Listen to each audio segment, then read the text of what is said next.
My name is Jovita, and I am 34 years old. I was standing in my own living room when my husband screamed those words at me. Get out of my house. 12 years of marriage, 2 beautiful children watching with tears streaming down their faces, and he had the audacity to claim everything as his. He was so blinded by rage that he forgot one crucial detail. My name was on everything he thought he owned. Every single document, every deed, every account. Before I share this story with you, let me know where you are watching from today. Drop your location in the comments below. If you believe in standing up for yourself, hit that like button and subscribe to this channel. Now let me take you back to how I built everything from nothing and how one man tried to erase me from my own life. I grew up in a small farming town in Nebraska, the kind of place where everyone knew your name and your business. My parents worked the land with their bare hands, waking before dawn and collapsing into bed long after sunset. We never had much money, but we had something more valuable. We had principles. My mother was a woman of few words, but the words she did speak carried weight. She would sit me down at our worn kitchen table, her hands rough from years of labor, and she would tell me things I did not fully understand until much later in life. One lesson stayed with me more than any other. She looked me straight in the eyes and said, "My daughter, never let your name disappear from the things you help build. If you put your sweat and your heart into something, make sure the world knows it belongs to you too." I carried those words with me when I left for college. I studied accounting at the University of Nebraska, graduating near the top of my class. Numbers made sense to me. They were honest. They did not lie or manipulate. A balance sheet told the truth, even when people did not. After graduation, I landed a position at a respected accounting firm in Omaha. The work was demanding but rewarding.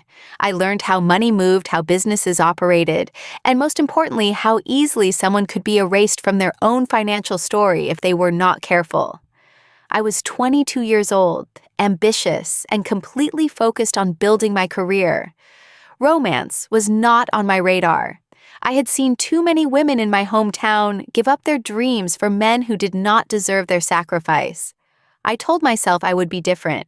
I would build my own foundation first. Then I met Derek. It happened at an investment seminar downtown. I had gone to learn about real estate opportunities, thinking it might be a good way to grow my savings.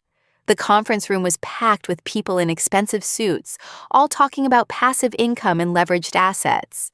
I felt slightly out of place in my modest blazer, but I was determined to absorb as much knowledge as possible. Derek was working the room like he owned it.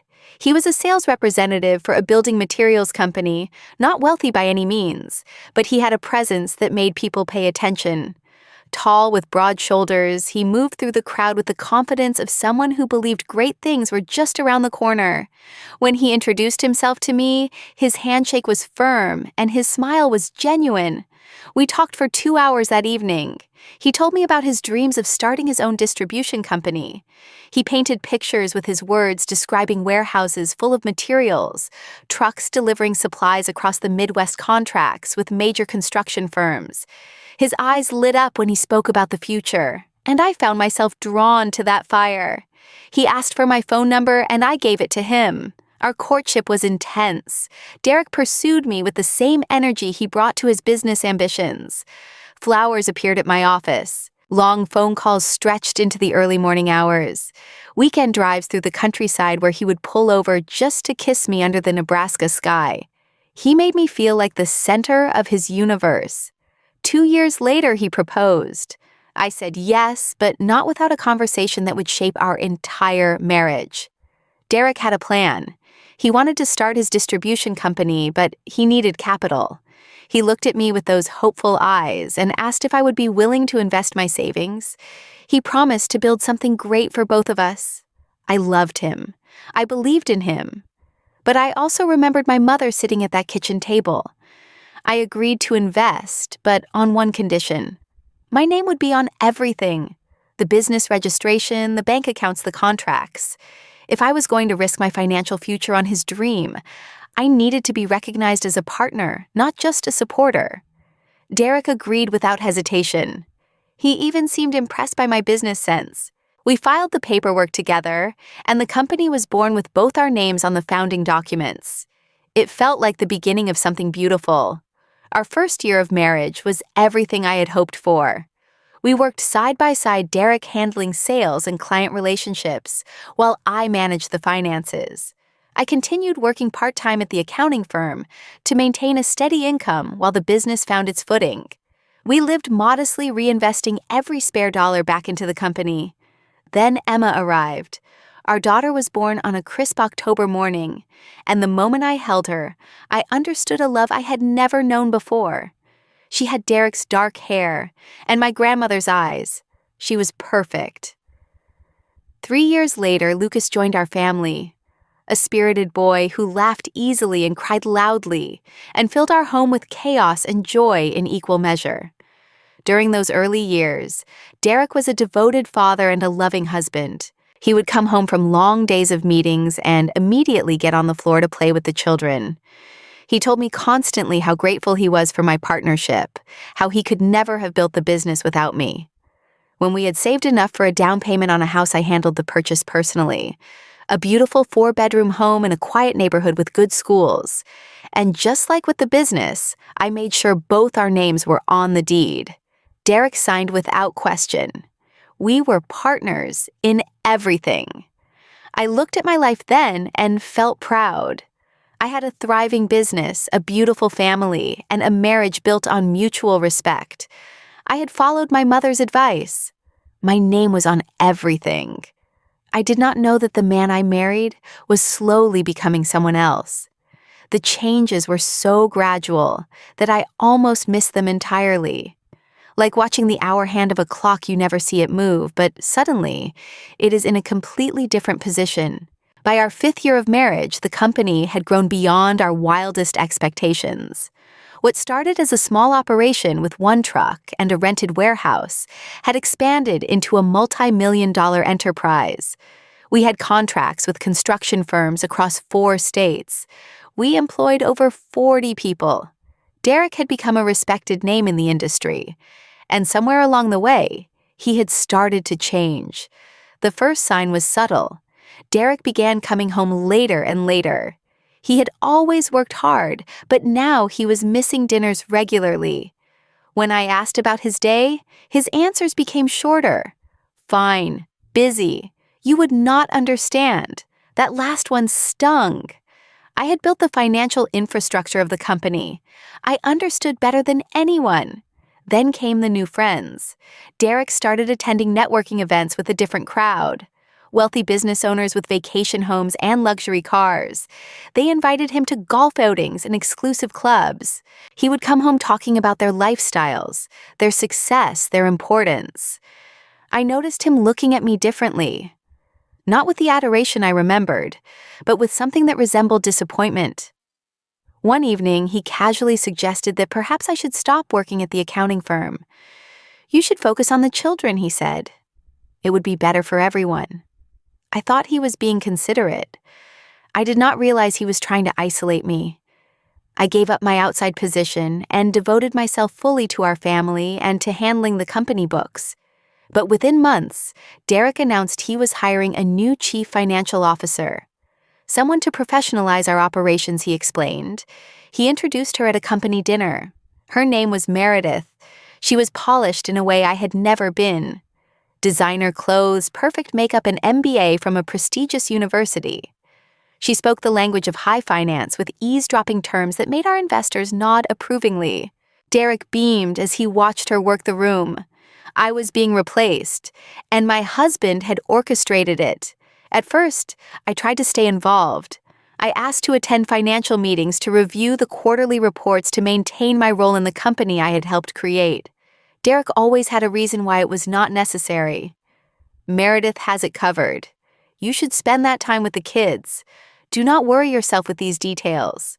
But the details were exactly what I had always handled. The details were where I had always found the truth.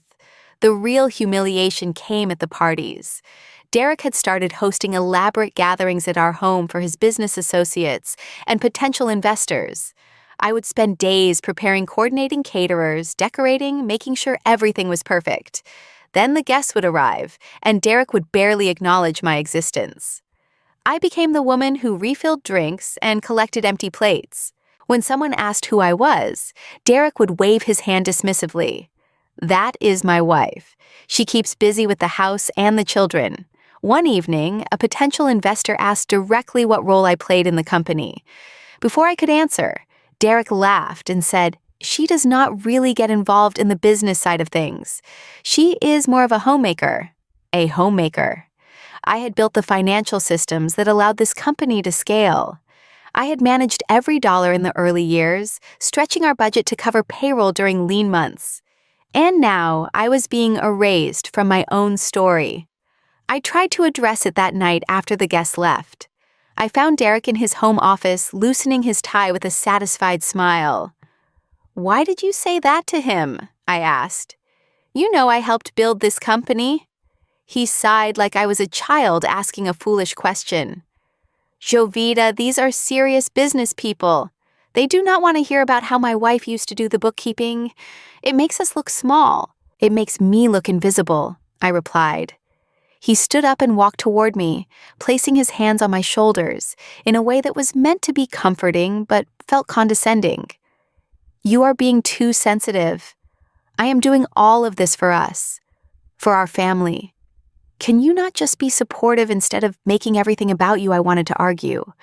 I wanted to show him the original incorporation papers with my signature right next to his. But something in his eyes told me he would not hear it. He had already decided who I was and was not. So I did what I had done too many times before. I apologized. I told him I understood. I retreated. That night, lying in bed beside a man I barely recognized, I felt the first cracks forming in the foundation of our marriage. But I still believed we could repair them. I still had hope. Hope I would learn can be the thing that keeps you trapped the longest. The text messages changed everything. It was an ordinary Tuesday morning. Derek had left early for what he called an important client breakfast. He was in such a rush that he forgot his personal phone on the kitchen counter. I was cleaning up after getting the children off to school when I heard it buzz. Once, twice, 3 times in rapid succession. I told myself I would just glance at the screen to see if it was urgent. Maybe something from the office that needed immediate attention. I was still technically a company owner after all. The messages were from Meredith. "Last night was amazing. I cannot stop thinking about you. When can I see you again?" My hands began to shake. I picked up the phone knowing I was crossing a line but unable to stop myself. I scrolled through their conversation. There were no explicit photographs, nothing overtly sexual in their exchanges. But the intimacy was undeniable. Pet names and inside jokes. Plans for private dinners at restaurants I had never heard of. Meredith telling Derek how trapped he seemed in his marriage. Derek responding that he felt understood by her in a way his wife could never provide. 12 years, 2 children, a company built from nothing. And he was throwing it all away for someone who made him feel special at business meetings. I did something I had never done before. I photographed every message in that conversation, hundreds of them, spanning months. I emailed the pictures to myself, then deleted the sent record from his phone. I placed the device back exactly where I found it, positioning it at the same angle as if it had never been touched. When Derek returned home that evening, he grabbed his phone without a second thought. He had no idea that his wife had just obtained evidence that would change both of our lives. I could have confronted him immediately. A part of me wanted to scream, to throw things, to demand an explanation. But a stronger part, the part that had survived growing up with limited resources, that had put myself through college, that had built a career on careful analysis, that part told me to wait. So I waited. And I watched. I waited 3 days before raising the subject. I chose a moment when the children were at school, and Derek was relaxed after a successful contract signing. I kept my voice calm, almost casual. "I noticed you have been spending a lot of time with Meredith lately." Derek did not flinch. They train people in sales to control their reactions, and he had become very good at it. "She is excellent at her job. We have been working on some complex financial restructuring. Is that all it is? Now a flash of something in his eyes. Irritation perhaps, or fear. What are you implying, Jovita? I am asking if your relationship with her is appropriate. He set down his coffee cup with deliberate care. I cannot believe you would accuse me of something like that. After everything I have done for this family, after all the sacrifices I have made. He did not deny it. A guilty person rarely gives a direct denial. Instead, they deflect. They attack. They make you feel crazy for asking. You have been reading too many dramatic stories online, he continued. Meredith is a colleague. That is all. And frankly, the fact that you would question my integrity tells me more about your insecurities than about my behavior. He walked out of the room, leaving me sitting alone with my coffee growing cold. The man I had married would have addressed my concerns with patience and transparency. This stranger had just gaslit me in my own kitchen. But his performance told me everything I needed to know. The messages were real. The affair was real. And if he was willing to lie to my face about this, what else had he been hiding? I got my answer 2 weeks later. I had maintained my access to the company financial software, even after Meredith took over day-to-day operations. Derek had never thought to revoke my credentials. Perhaps he forgot I had them, or perhaps he underestimated my willingness to use them. One evening, while he was out at another client dinner, I logged in from my laptop. The numbers told a story of systematic betrayal. Over the past 2 years, Derek had been transferring company funds into a personal account I had never seen. Small amounts at first, easily hidden in the complexity of our operations. Then larger sums as he grew bolder. The total exceeded $500,000. But that was not the worst of it. Buried in the real estate acquisitions was a condominium purchase in downtown Omaha, valued at $350,000. Purchased with company funds, registered in the name of Meredith Collins. My husband had used the business we built together to buy his mistress an apartment. I printed everything.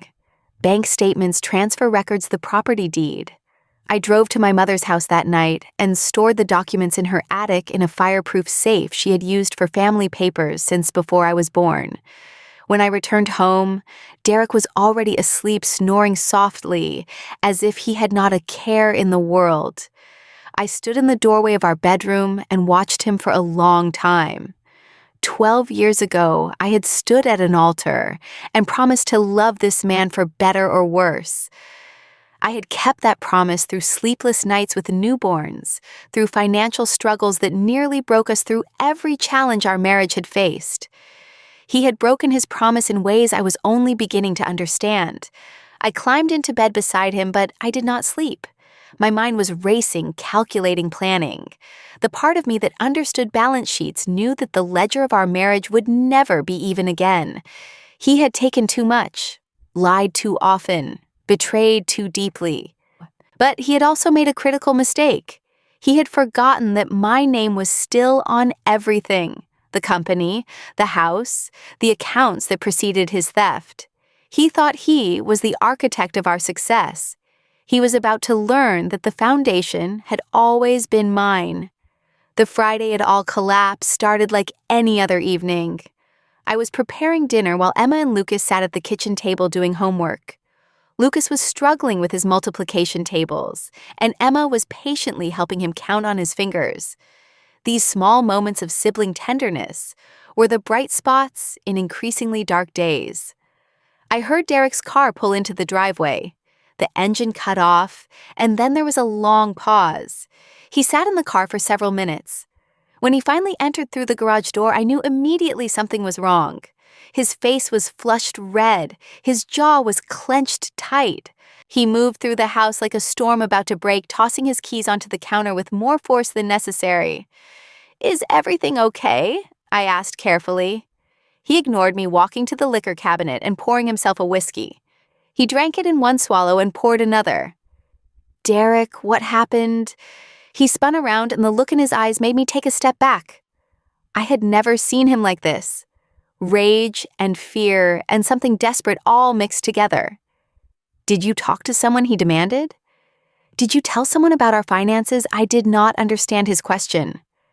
I had not spoken to anyone except my mother, and she knew only that I was having marital problems. But something had clearly triggered this explosion. I do not know what you are talking about. Someone is asking questions. Someone reported something to the licensing board about irregularities in our accounts. He slammed his glass down so hard I thought it would shatter. I have spent all day with lawyers trying to figure out what is going on. In that moment, I realized someone else had noticed the financial discrepancies. Perhaps an employee, perhaps an auditor. The house of cards Derek had built was beginning to tremble. But he did not see it that way. He needed someone to blame.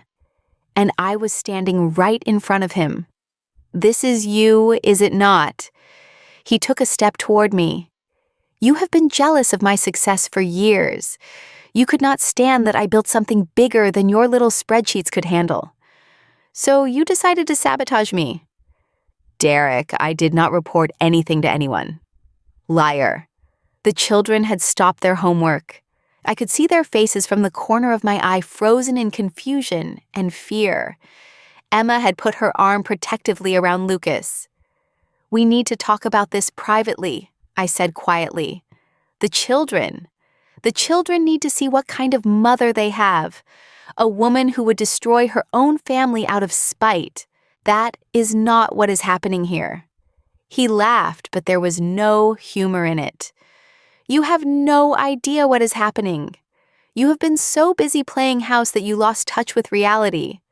This is my company, my success, and you are not going to ruin it. I felt my own anger rising now, years of suppressed frustration pushing against my carefully maintained composure. Your company, I helped start that company. My savings were the initial capital. My name is on the incorporation documents. Your name is a formality. A technicality. Nothing more. He was shouting now, veins standing out on his neck. You want to know what you contributed? You pushed some papers around for a few years until a real professional took over. That is it. That is your entire legacy. Emma started crying. The sound of my daughter's tears should have stopped him. Instead, it seemed to fuel his rage. Stop crying, he snapped at her. This is between your mother and me. Do not speak to her that way. He turned back to me, and now his voice went cold, low, more frightening than his shouting. Get out of my house. The words hung in the air. Lucas whimpered and pressed closer to his sister. Emma's tears streamed silently down her cheeks, and I stood there feeling the ground shift beneath my feet. Excuse me, you heard me. Get out of my house, right now. Take whatever you can carry and get out. This is my house, my company, my money. You have nothing. You are nothing. He was so certain, so absolutely convinced of his own narrative, that he had forgotten the truth entirely. He had rewritten history in his mind, erasing my contributions, my sacrifices, my partnership. In his version of events, I was a passenger. He had tolerated for too long. Lucas ran to me, wrapping his small arms around my legs and burying his face against my hip. I felt his body shaking with sobs. I placed my hand on his head, trying to comfort him, even as my own heart was shattering. Derek watched this display with contempt. Take the kids if you want. I will fight you for custody later. But right now, you need to leave. I need to think, and I cannot do that with you here, undermining everything. I looked at this man who had promised to love me forever. The man who had held my hand in the delivery room twice. The man whose company was built on my savings and my labor. He was so confident in his power that he could not see how thoroughly he had miscalculated. I took a deep breath, then another. I steadied myself. Are you sure about that? I asked quietly. About what about me having nothing, about this being your house? He laughed again, shaking his head. What are you going to do, Jovita? Go running to a lawyer. With what money I control the accounts. I control everything. You have nothing without me. I looked down at Lucas, still clinging to my legs. I looked at Emma, tears drying on her cheeks, as she watched this terrible scene. They needed me to be strong, me to be They needed me to show them that their mother was not the helpless creature their father believed her to be. "We should talk about this tomorrow," I said calmly. "When you have had time to cool down." Derek pointed toward the door. I said, "Get out." No. The word was simple, firm. It stopped him mid-gesture. "What did you say?" I said. "No. I am not leaving this house. My name is on the deed. I am not leaving this company. My name is on the incorporation papers. And I am certainly not leaving my children with a man who thinks screaming at them is acceptable parenting." For the first time that night, I saw doubt flicker across his face. Just a moment, just a crack in his armor of certainty. "You think your name on some old papers means anything? I think it means everything. And I think you have made some very serious mistakes that you do not want anyone to examine too closely." He stared at me. The rage was still there, but now it was mixed with something else. Calculation, reassessment. Without another word, he grabbed his keys from the counter and stormed out of the house. A moment later, I heard his car start and peel out of the driveway. I stood in the kitchen, my son still wrapped around my legs, my daughter watching me with wide eyes. The silence after his departure was deafening. Mama Emma whispered, "Is Daddy coming back?" I knelt down and gathered both of my children in my arms, holding them tight, breathing in the scent of their hair. "Everything is going to be okay," I told them. "Mama is going to make sure everything is okay." I put them to bed an hour later, staying with each of them until they fell into exhausted sleep. Then I went downstairs, sat alone in the dark living room, and let myself cry. But even as the tears fell, my mind was working, planning, preparing. Derek had shown me exactly who he was tonight. He had declared war without realizing he was unarmed. Tomorrow I would begin my counterattack. I was awake before dawn. By 6 a.m, I had already brewed a pot of coffee, composed a text message to my mother, asking her to come watch the children, and located the business card of a woman I had not spoken to in years. Sandra Chen had been my study partner during our senior year at university. While I had gone into corporate accounting, she had pursued law, eventually specializing in family law and business litigation. We had lost touch after graduation, but I had followed her career from a distance. She had become one of the most respected attorneys in Omaha, known for representing women in complex divorce cases. I called her office at 8 o'clock sharp. The receptionist told me Sandra was booked solid for weeks, but I asked her to deliver a message. "Tell her Jovita from Professor Martinez's statistics class needs help. Tell her it is urgent." Sandra called me back within 30 minutes. We met at her office by 10. My mother had arrived to care for Emma and Lucas, both of whom had woken subdued and quiet, as if they sensed the seismic shift that had occurred in our family. I kissed them goodbye and promised to be home for dinner. Sandra's office was elegant but welcoming. She stood as I entered, and the years melted away. She looked exactly as I remembered, only more polished, more powerful. I told her everything: the early years of partnership, the gradual exclusion, the text messages, the financial irregularities, Derek's explosion the night before. When I finished, I handed her the folder of documents I had retrieved from my mother's house. She reviewed them in silence, her expression unreadable. When she finally looked up, there was a fire in her eyes. "Jovita," she said slowly, "do you understand what you have here?" "I think so. Your husband has committed fraud. He has systematically embezzled company funds that belong equally to you. He has purchased property with stolen money and placed it in his mistress's name. And he has done all of this while apparently forgetting that you have legal ownership of half of everything." I nodded. "This is not just grounds for divorce. This is potentially criminal.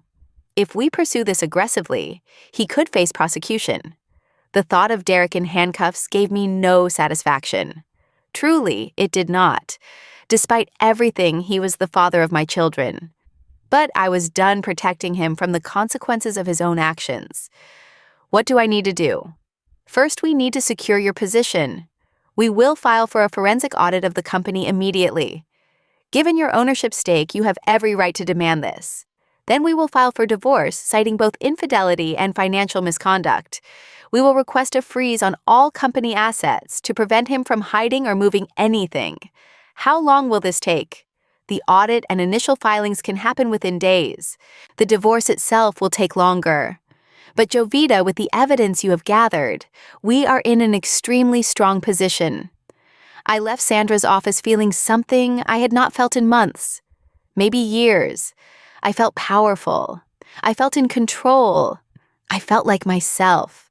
The forensic audit was devastating, more devastating than even I had anticipated. Derek had been more reckless than I knew. Beyond the $500,000 he had diverted to his personal account, there were additional irregularities.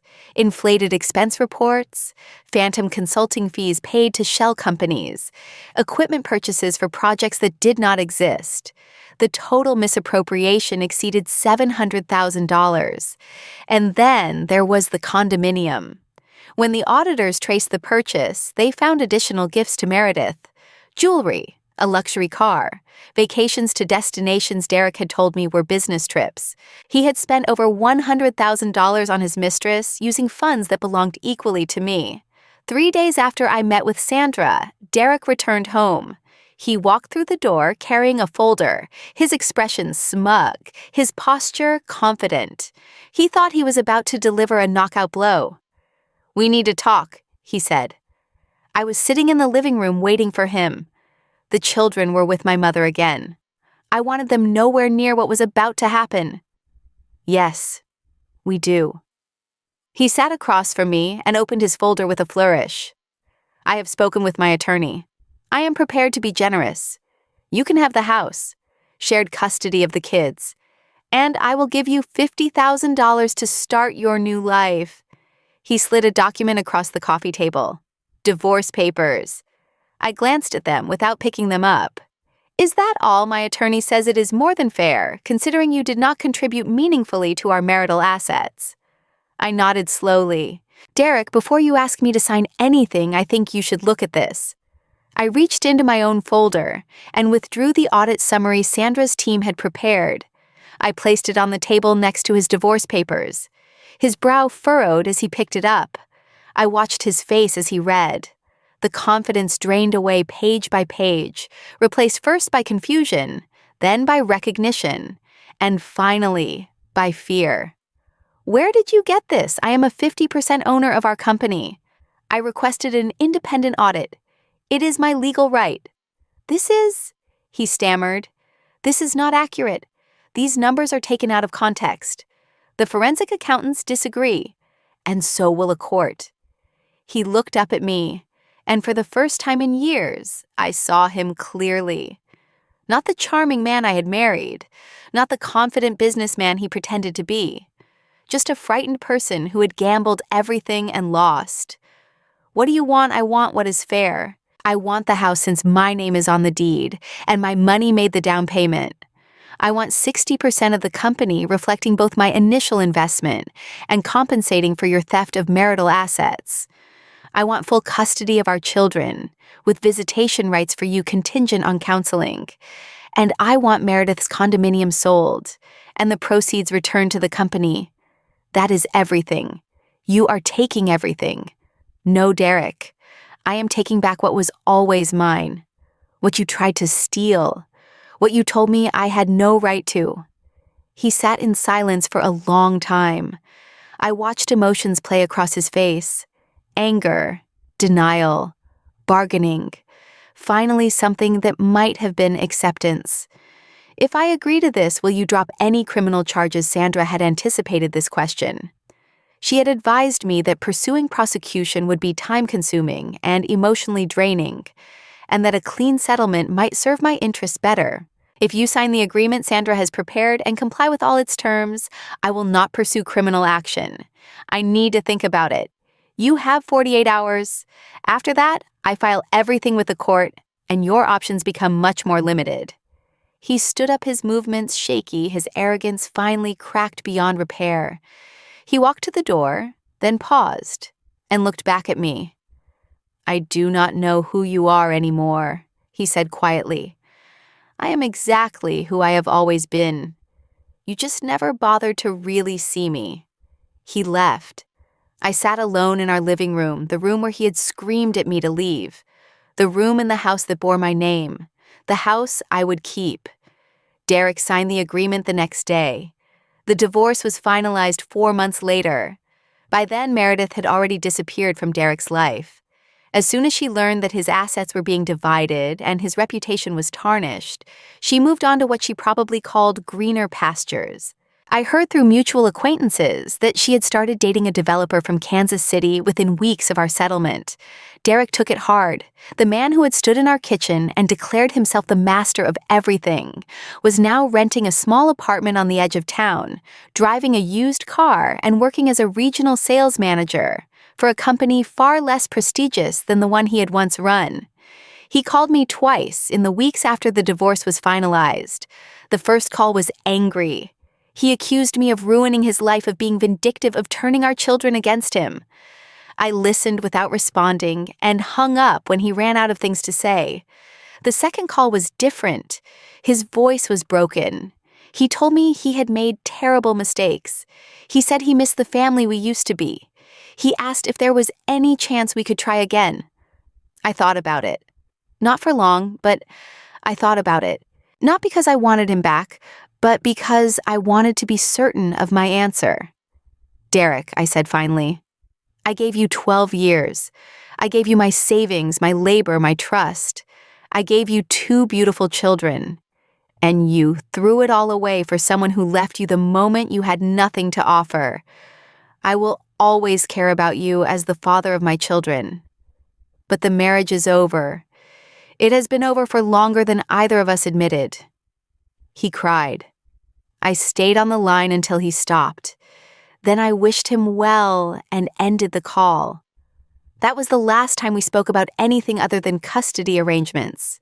Taking over the company was challenging, but exhilarating. I had spent years on the periphery watching decisions being made without my input. Now I was making them myself. The first thing I did was hire an entirely new financial team. I wanted people I could trust, people who shared my values of transparency and integrity. The business thrived under my leadership. Within 6 months, we had landed 2 major contracts that Derek had been pursuing for years without success. The difference was that I did not treat potential partners like conquests. I treated them like partners. They responded to the respect.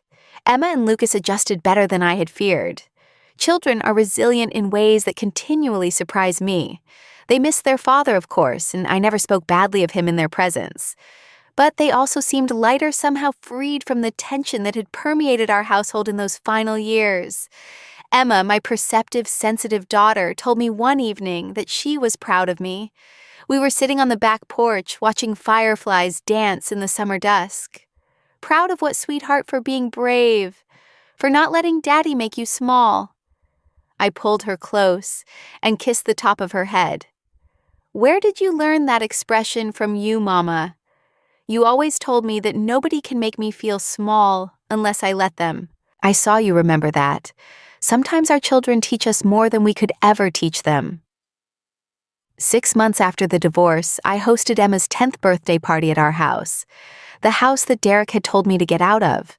The house that had always been as much mine as his. I decorated every room with streamers and balloons. I hired a magician and ordered a cake shaped like a unicorn. I invited Emma's entire class, along with family and close friends. The party was a celebration of more than just my daughter's birthday. It was a celebration of survival, of resilience, of starting over. My mother came early to help with preparations. She was arranging flowers when she stopped and looked around the room, taking in the decorations, the laughter, the warmth. "Your father would be so proud," she said softly. "I think he would be surprised," I replied. "No," she shook her head. "He always knew you had this strength in you. He told me once when you were just a teenager that he was not worried about your future. He said you had iron in your spine even if you were too kind to show it." I hugged her, this woman who had taught me the most important lesson of my life. Put your name on everything you build. Later that evening, after the guests had left and the children were asleep, I walked through my house alone.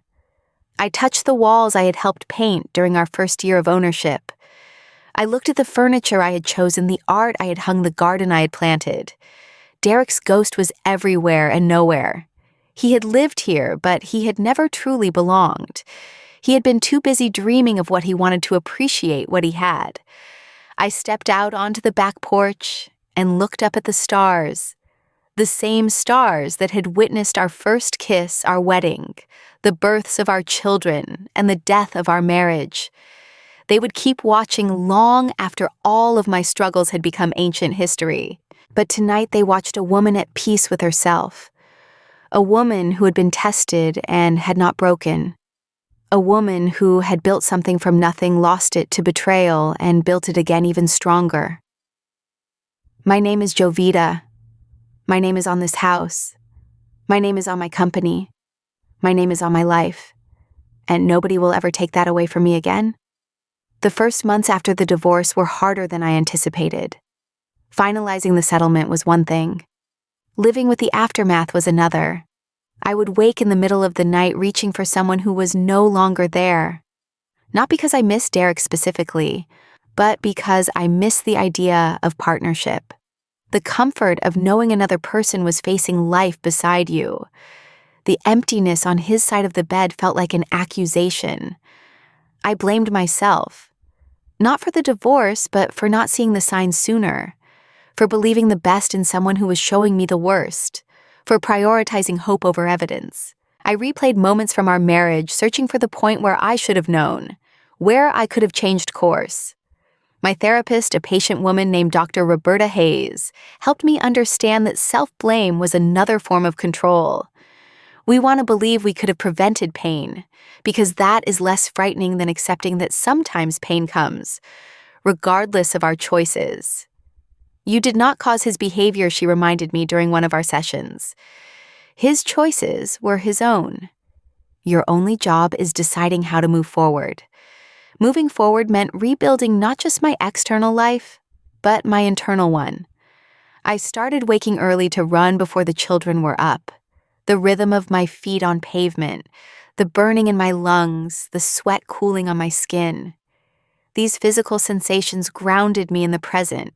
When my mind wanted to drift into regret, I joined a women's business network connecting with other entrepreneurs who understood the unique challenges of building something while also raising children.